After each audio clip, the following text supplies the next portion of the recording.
बोले विश्वास एक राम नाम को, निश्चित भगवत प्राप्ति हो जाएगी। कर तो मकर तो मन था कर, तुम सर्व समर्थ भगवान को अधीन कर ले, वो नाम है, इस बात को पकड़ लीजिए। सब बड़े बड़े महापुरुषों ने इसी से वस्तु प्राप्त की है, ये आप समझ लीजिए। प्रारंभिक साधनों को इसलिए बताया जाता है कि आप इतना असाधनों में फंसे रहे, उससे हट जाए, नहीं तो एकमात्र भगवत प्राप्ति के लिए समर्थ है, समस्त कामनाओं की पूर्ति के लिए समर्थ है नाम। विश्वास एक राम नाम को, मानत नहीं परतीति अनत सोई, स्वभाव मन बाम को। विश्वास एक राम नाम को। पूरे जीवन में जो साधना हुई उसका फल ये हुआ कि नाम में विश्वास हो गया कि जो कुछ है वो सब राधा राधा राधा। सच्ची कहते हैं। कल संत जन भी थे तो यही कहा कि ऐसा ना समझो कि किसी साधन का परिचय नहीं या किसी साधन को किया नहीं, लेकिन उस सब साधन का फल आया है हृदय में। वो चीख चीख के कह रहे हैं कि राधा राधा पकड़ लो पकड़ लो। जो सौभाग्यशाली होगा वो पकड़ लेगा, नहीं तो नहीं पकड़ पाएगा।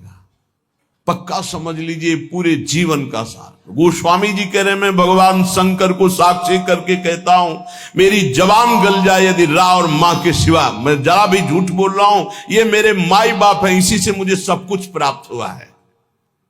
परम भगवदाकार वृत्ति में स्थित महापुरुष। एक बार अकबर ने सुना गोस्वामी तुलसीदास जी की महिमा, तो कितना भी वो राजमद तो होता ही है, बुलाओ उनको और हमारी सभा में आकर चमत्कार दिखाएं। संतों ने सदैव इसलिए इन बादशाहों की आज्ञाओं का आदर किया है कि अगर नहीं जाएंगे तो कहीं ऐसा ना हो कि विपरीत भाव करके कुछ ऐसा आदेश कर दे जिससे भजन साधन करने वालों को भारी विघ्न पड़ जाए। मति है, राजमद है, कहीं उल्टा आदेश ना हो जाए, अपने लिए नहीं अपने धर्म में चलने वालों के लिए। गोस्वामी जी गए, उसने कहा, दिल्ली में था उस समय, उसने कहा कि कोई चमत्कार दिखाओ, आप सिद्ध हिंदू फकीर हो, कोई चमत्कार। कहा हमें तो राम राम राम, इससे ज्यादा कोई चमत्कार ही नहीं आता है। फिर कहा आप कोई चमत्कार दिखाइए, आप सिद्ध फकीर हैं तो कोई चमत्कार दिखाइए। उनका हाथ जोड़ के कहता हूं मुझे कोई चमत्कार नहीं आता, मैं तो सिर्फ राम राम राम यही जपता हूं।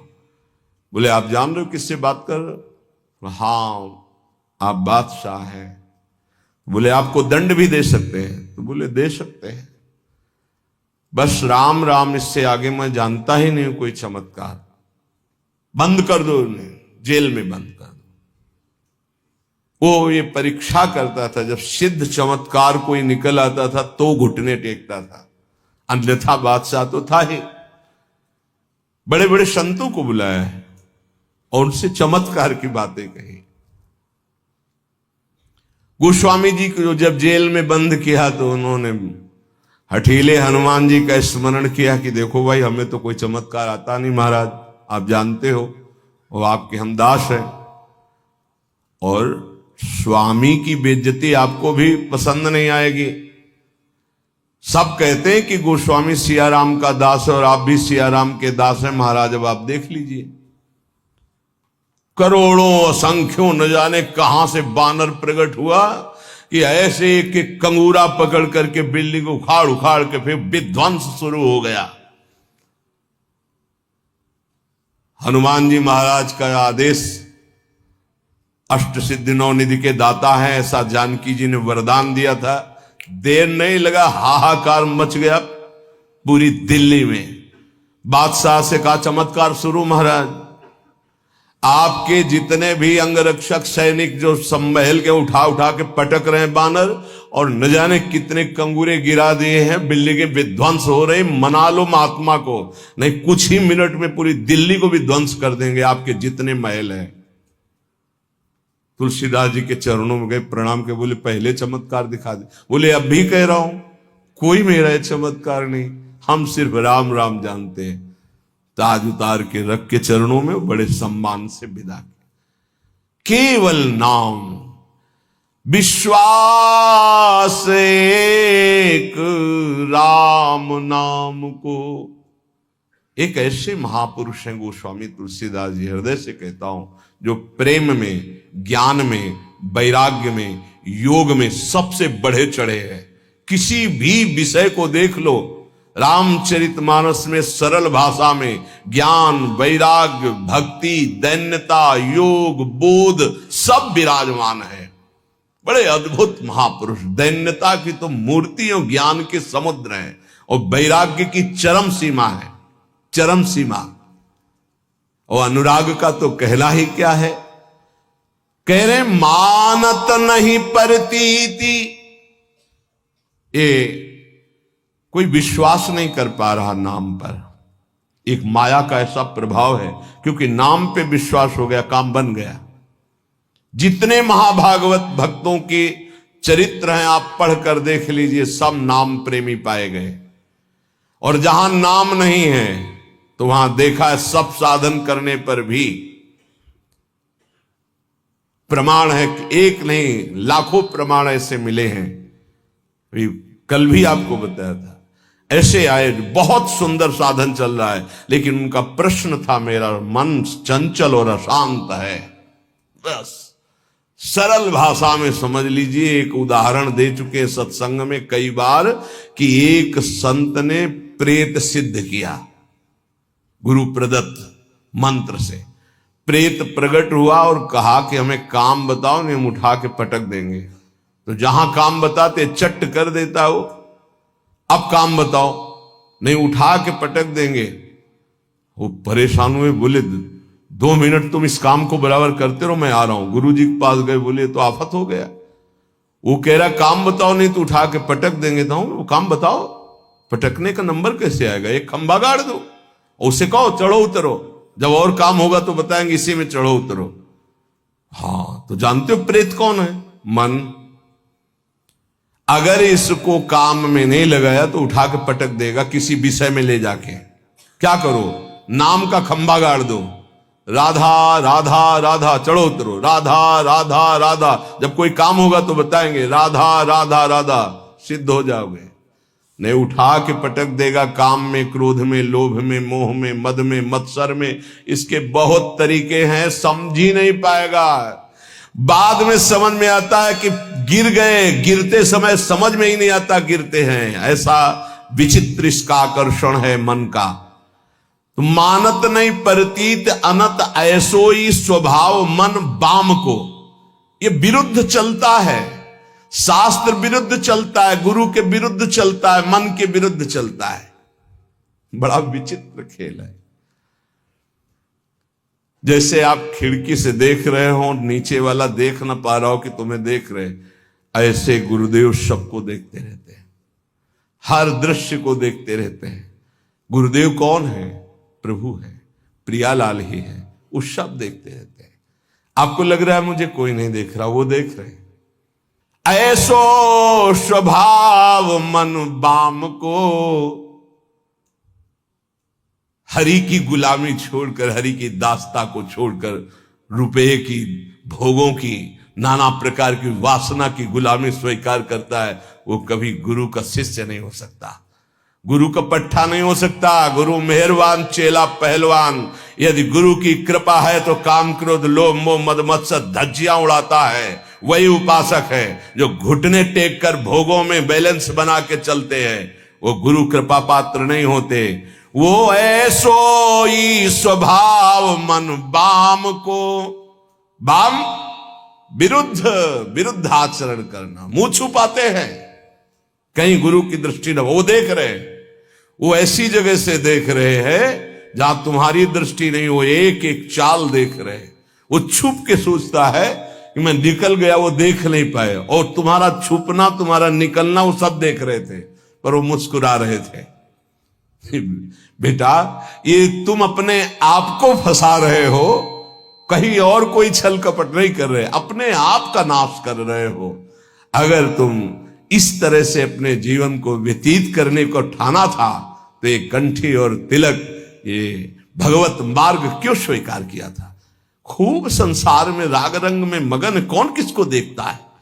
यदि तुम्हारे ऊपर कृपा हुई है तो सही मार्ग का अनुसरण करो, विरुद्ध मार्ग क्यों स्वयं अपने हृदय में क्यों बैठाले हुए हो? स्वयं पतन के मार्ग में क्यों जा रहे हो? पर गोस्वामी जी कह रहे, मेरे कुटिल मन का स्वभाव बन गया है कि इसे विश्वास नहीं हो रहा प्रभु के नाम पर, और ये विरुद्ध चल रहा है। आगे कह रहे, देखो बहुत ऊंची बात कह रहे हैं, बस पकड़ ले।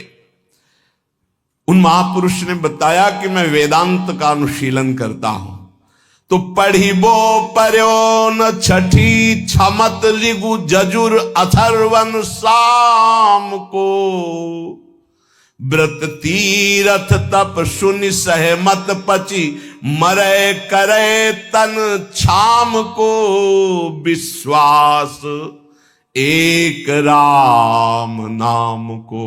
पकड़ लो भाई। कह रहे हैं ये पढ़िबो पर्यो न छठी छ न्याय शास्त्र वैशेषिक सांख्य योग मीमांसा वेदांत, ये छह, और ऋगु जजुर अथर्वन साम, ऋग्वेद यजुर्वेद अथर्वेद सामवेद, ये चार वेद। बोले मेरे छठी में भी नहीं रखा गया इनको, मैं वो अनन्य निष्ठ नाम का हूं। अब भाव दूसरा इसका लीजिए कि जो चारों वेदों को कंठस्थ किए हैं और छह न्याय वैशेषिक सांख्य योग मीमांसा वेदांत का संपूर्ण ज्ञानी है, लेकिन वो नाम जप नहीं करता है।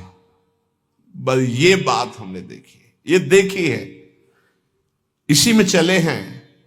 नाम जप नहीं करता और व्रत भी करता है, तीर्थ भी स्नान करता है, तपस्या भी करता है, तो सुनि सहमत पचि मरे करे तन छाम को। पच पच के मर जाए तो भी वो अपने मन को भगवदाकार नहीं कर सकता। ये पक्का। ये भाई शायद है आप लोगों में कोई ऐसा हो जो इनमें प्रवेश पाए हो, ऋग्वेद सामवेद अथर्वेद यजुर्वेद या न्याय शास्त्र वैशेषिक शास्त्र सांख्य शास्त्र योग शास्त्र मीमांसा शास्त्र वेदांत शास्त्र। इसके बाद व्रत तीरथ तप सुनि सहमत पचि मरे करे तन छाम को। वो व्रत भी करते थे, रोज गंगा स्नान, रोज देवाराधन, रोज वेदांत अनुशीलन, बड़े अच्छे वयोवृद्ध हो चुके। फिर उन्होंने कहा मैं पर्दा करके नहीं बोल रहा हूं, खुला बोल रहा हूं, सच्ची बोल रहा हूं कि मेरा मन बहुत चंचल है और अशांत है। धन्य है इस समय जो गोस्वामी जी कह रहे हैं कि सहमत पचि मरे करे तन छाम को। चाहे उपवास करके शरीर छीड़ कर दे, पच पच कर मर जाए, तो भी बिना नाम जप के स्थिति नहीं आ सकती। पक्का, इसलिए पक्का कि इसी मार्ग में चला, इसी मार्ग में। जैसे कागभूषुंड जी महाराज कह रहे कि सकल कर्म कर थक्यो गोसाई और सुखी न भयो आजु की नहीं, पायो परम विश्राम राधा राधा राधा। कह रहे कि चारों वेद कंठस्थ हो, छयो ये खूब व्रतानुष्ठान करके शरीर सुखा दिया हो, तपस्या करके पच पच के मर जाए, फिर भी वो स्थिति नहीं आएगी जो नाम से आती है। यदि नाम नहीं तो वो स्थिति नहीं। पक्का, ये बहुत जगहों में देखा। एक बहुत सुप्रसिद्ध भारत लेवल के महापुरुष जब वही 24 वर्ष की अवस्था होगी लगभग, तो मिले। उन्होंने संस्कृत में पूछा, किम नामधेय, तुम्हारा नाम क्या है संस्कृत में? तो आनंद स्वरूप उस समय ब्रह्मचर्य का पूर्णता होकर महावाक्यों में, तो व्याकरण कितना पढ़े हो? कभी गए ही नहीं, पाठशाला ही नहीं गए व्याकरण की, तुम्हें संस्कृत का कैसे ज्ञान है? नाम के प्रभाव से। ये सब कोरी श्रद्धा वाली बातें मुझे नहीं पसंद है। वेदों का स्वाध्याय करो, शास्त्र स्वाध्याय करो, विद्वान बनो। अभी तुम्हारी नई अवस्था है, तुमको हाथ उठा के कहता हूं, आजीवन अपना व्रत है कि केवल नाम ही हमारा जीवन है। अब इसके आगे हम कुछ पढ़ना नहीं चाहते। आज जो आप सुन रहे हो, ये वेदांती की नहीं बात सुन रहे हो, ये आप किसी व्याकरणाचार्य की बात नहीं सुन रहे हो, किसी शास्त्री और आचार्य की बात नहीं सुन रहे हो, एक गांव में पढ़े हुए एक अच्छा 9 के स्कूल की विद्यार्थी की बात सुन रहे हो। ये केवल नाम का प्रभाव है, जो हमें खुद पता नहीं कि हम क्या बोलने वाले हैं। एकांतिक में एक आए थे जिनकी इतनी डिग्रियां थी संस्कृत की केवल, और शंकराचार्य आदि को जो उन्होंने पढ़ाया है, कई शंकराचार्य उनके ऐसे झुके हुए और वो ऐसे किए हुए गुरु पद पर। इधर है तिरुपति बालाजी के वो आचार्य और सब आए। वो कह रहे थे कि आपका प्रवचन सुन करके बस इतनी इच्छा हुई कि एक बार दर्शन करें। कि हमारा प्रवचन, इतनी डिग्रियां, इतने बड़े, तो ये हमारा प्रवचन नहीं है, ये नाम का प्रताप है, बस केवल नाम का प्रताप। सत्य मानो, विश्वास कर लो। गोस्वामी जी कहते कि बस ये मानत नहीं प्रतीति अनंत ऐसो इस स्वभाव मन बाम को, ये पकड़ नहीं पा रहा। खुली बात रखी, कोई ऐसा ज्ञान नहीं है जो यहां स्फुरित ना हो जाए यदि नाम चल रहा है। किसी भी जिस क्षेत्र की कभी चर्चा नहीं सुनी, कभी गए नहीं, कभी देखा नहीं, उसका प्रश्न होता है और ऐसा श्री जी उत्तर दे देती है कि बाद में पूछते कोई संशय? बोले कोई संशय नहीं। और जब हम उसको उत्तर सुनते हैं खुद, तो हम श्रोता बन के सुनते हैं, वक्ता कोई और था। केवल नाम नाम मान लीजिए। तो कह रहे करम जाल कलिकाल कठिन, आधीन सुसाधित दाम को, ज्ञान विराग जोग जप तप भय लोभ मोह को काम को। गजब कर दिया। गोस्वामी जी कह रहे हैं ये सब साधन करके पच पच करके मर जाओ, अगर नाम जप नहीं कर रहे तो जो स्थिति चाहिए वो नहीं आएगी। कर्मकांड कर लो, कलयुग है, धन की ही लालसा रखोगे, जो बोलोगे जो करोगे उसके अंतर में होगा धन। भगवान की चर्चा, भगवान का नाम, भगवान की महिमा अमोघ अनंत। तो तुमको कहां विश्वास है प्रभु पर? तुम किसी व्यक्ति के देने से चल रहे हो, प्रभु पर यही ज्ञान विराग हम नहीं कह रहे, गोस्वामी जी कह रहे, जोग जप तप भय लोभ मोह को काम, करम जाल कलिकाल कठिन, आधीन सुसाधित दाम को, विश्वास एक राम नाम को। ये दशा क्यों है? विश्वास नहीं है प्रभु पर। किसी ने प्रश्न किया एकांतिक में कि मैं भगवत चर्चा करता हूं, नाम कीर्तन करता हूं, उसके बदले में भेंट लेता हूं और परिवार का पोषण करता हूं, क्या दोष है? कदापि नहीं। तय मत करो। आप नाम कीर्तन भगवत चर्चा करते हो, अगर उसमें चढ़ गया उससे परिवार का पोषण करो।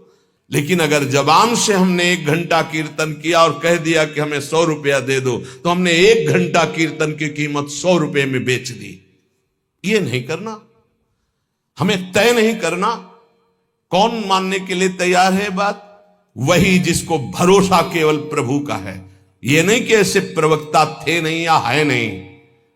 पूज्य श्री रामचंद्र जी डोंगरे जी महाराज लाखों की हृदय वृत्ति में आज भी जो पूर्व सुने हैं छाए हुए महाभागवत, केवल कथा से मतलब, केवल कथा से मतलब। सामने ठाकुर जी आंखों में अश्रु और भगवत चर्चा की और उतर के चल दिए। जो कभी कुछ चढ़ा तो जहां चढ़ा वहीं वो जिन्होंने करवाया वो जाने, वो गौ सेवा में लगाए, मंदिर में लगाए, वो कभी ऐसे कभी एक नहीं। जो अन्न उदर में प्रसाद में चला गया बस वही। भगवान सबका भरण पोषण करते हैं, भगवान पर विश्वास। बेचे ही वेद धर्म दुइले ही, इसका कहीं भी स्थान नहीं है। ए श्री कृष्ण देने वाले, विश्वास कर लो, विश्वास श्री कृष्ण देने वाले हैं। कह रहे, ये गोस्वामी जी कह रहे कि आज का ज्ञान भी दाम पे आधारित है। ज्ञान भी थोड़ा बुरा लगेगा, कड़ुआ लगेगा, महापुरुषों के वचन है, पर बुरा और कड़ुआ अगर हम छुपाते चले जाएंगे तो सत्य को कौन समझेगा। ये सत्संग है।